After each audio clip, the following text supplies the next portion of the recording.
combativo, deputado Paulo Paim, que no já lamentavelmente distante janeiro de 1988, quando da discussão dessa matéria no plenário da Assembleia Nacional Constituinte, dizia: a nossa proposta é no sentido de que a questão do salário mínimo seja fixada e explicamos qual é a nossa intenção com esse objetivo. E chama a atenção mais uma vez dos nobres colegas. Continua o bravo e ilustre deputado Paim.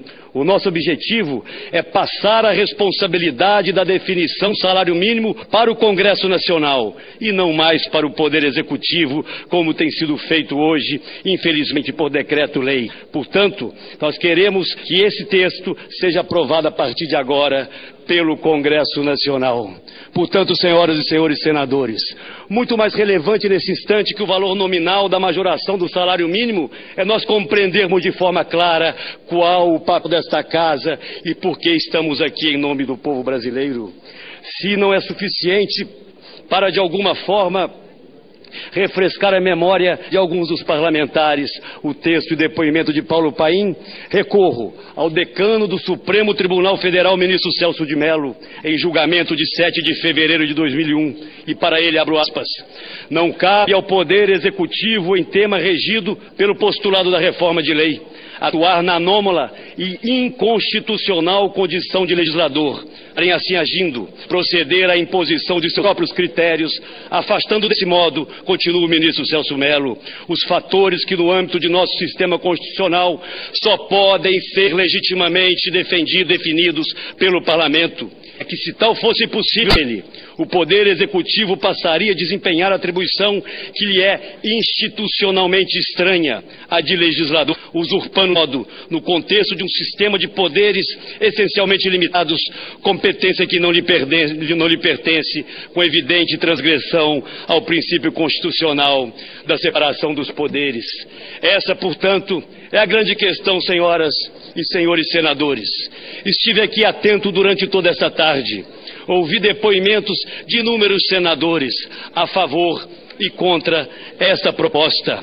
Ouvi alguns, então, incorretamente, trazendo dados que não confirmam a realidade de governos anteriores.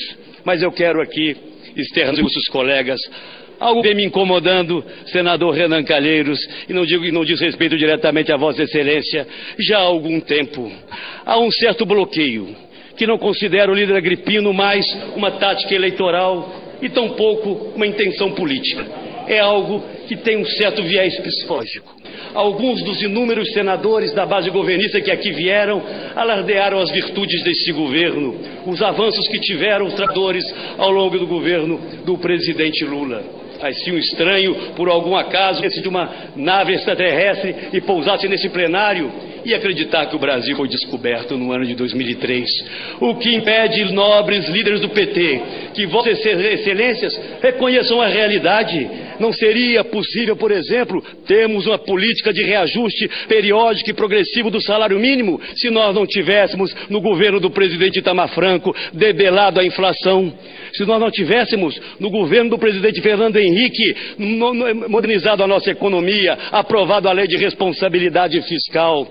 Todas essas matérias com a oposição ferrenha do Partido dos Trabalhadores. Não diminui ninguém nessa casa conhecer e reconhecer a história. Hoje, o Brasil avança, e sou o presidente José Sarney um dos primeiros a reconhecer isso, não apenas dessa tribuna, mas essa foi uma construção de muitos brasileiros. E nesse instante, é absolutamente fundamental que nós tenhamos noção que o que está em jogo é algo que vai muito além de apenas uma votação. Cabe a esse Senado dizer ao país inteiro que compreende os limites do seu poder e irá exercê-los na sua plenitude. Ao longo da história, senhor presidente, não apenas do Brasil, mas da humanidade, os trabalhadores se organizaram para defender melhores condições de trabalho e, principalmente, melhores salários.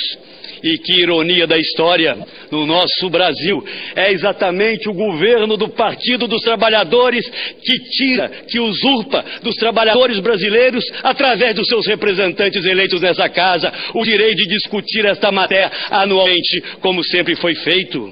E mais uma ironia, senhor presidente, se aprovado o texto como está, se derrotado o nosso destaque, a partir de agora, o salário base da nossa economia, senhores parlamentares, o salário mínimo, não poderá mais ser majorado além daquilo que aqui está sendo estabelecido. E ao contrário, os demais salários, os salários dos mais ricos, esses sim poderão ser majorados em indicadores até além desses que aqui hoje estão sendo estabelecidos. Portanto, senhor presidente e senhoras parlamentares, quais as razões que levariam um governo com uma base tão ampla de sustentação a cometer esta violência para o parlamento? Será que é a primeira manifestação do autoritário que assistimos em inúmeras ocasiões e em inúmeros momentos do governo anterior? Ou será, senhor presidente, a pouca confiança que esse governo demonstra na sua base de apoio, não acreditando que ela estará próximo ou nos próximos anos para discutir e defender a sua proposta? Falou-se aqui já, senhor presidente, do patrono desta casa, Rui Barbosa, que emoldura a tela atrás de Vossa Excelência. E ele nos ensinava há muitas e muitas décadas atrás que a estabilidade das instituições é a fonte e garantia de todas as liberdades públicas. Uma instituição fragilizada é uma instituição subalterna.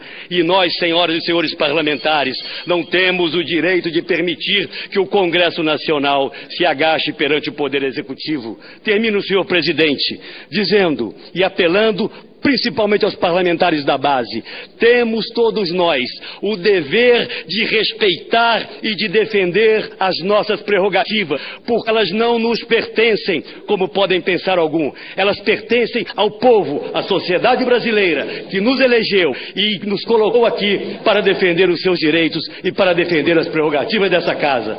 Penso que reflitam muito, pois essa será uma nódoa definitiva nas relações do Poder Executivo que ora assume com a Casa do Povo Brasileiro. Muito obrigado, senhor presidente. Encaminhamos sim.